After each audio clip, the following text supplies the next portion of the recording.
નગર પ્રાથમિક શિક્ષણ સમિતિના એચટીએટી આચાર્ય સંઘ દ્વારા એક ભવ્ય સ્વાગત, સત્કાર અને શુભેચ્છા વિદાય સમારંભનું આયોજન કરવામાં આવ્યું હતું। આ કાર્યક્રમમાં નગરની તમામ પ્રાથમિક શાળાઓના આચાર્યોએ ઉત્સાહભેર ભાગ લીધો હતો। આ સમારોહનો મુખ્ય ઉદ્દેશ્ય તાજેતરમાં નિમણૂક પામેલા માનનીય શાસનાધિકારી સાહેબનું સ્વાગત કરવાનો હતો। આ ઉપરાંત જે મુખ્ય શિક્ષકોએ પદોન્નતિ મેળવીને ઉચ્ચ હોદ્દો પ્રાપ્ત કર્યો છે તેમનું સ્વાગત કરવામાં આવ્યું હતું। અન્ય કાર્યક્રમોમાં બદલી થઈને આવેલ નવા એચટીએટી મુખ્ય શિક્ષક મિત્રોનું ઉષ્માભર્યું સ્વાગત કરવામાં આવ્યું હતું અને જે એચટીએટી મુખ્ય શિક્ષક મિત્રોની બદલી થઈ છે તેમને ભાવભરી શુભેચ્છા વિદાય આપવામાં આવી હતી।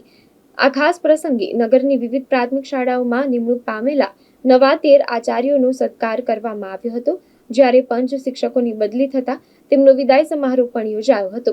સમગ્ર કાર્યક્રમ દરમિયાન એક હર્ષોલ્લાસનું વાતાવરણ જોવા મળ્યું હતું અને સૌએ એકબીજાને શુભેચ્છાઓ પાઠવી હતી। આજે નગર પ્રાથમિક મુખ્ય શિક્ષક એચટાટ સંઘ વડોદરા તરફથી જે નવા અમારા શાસનાધિકારી નિયુક્ત થયા છે એટલે એમનું સ્વાગત અને સત્કાર છે। સાથે સાથે અમુક નવા મુખ્ય શિક્ષકો એટલે કે એચટાટ શિક્ષકો અમારી સમિતિમાં જોડાયા છે, બદલીથી આવ્યા છે એટલે એમનું પણ આજે સ્વાગત છે।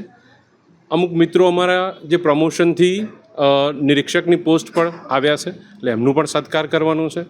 અને વધુમાં કહું તો અમારા અમુક મિત્રો અમારી જોડેથી વિદાય લઈ રહ્યા છે એટલે કે બદલીથી બીજી જગ્યાએ જઈ રહ્યા છે, તો એવા મિત્રોનું પણ અમે આજે શુભેચ્છા વિદાય જેવો કાર્યક્રમ રાખેલો છે।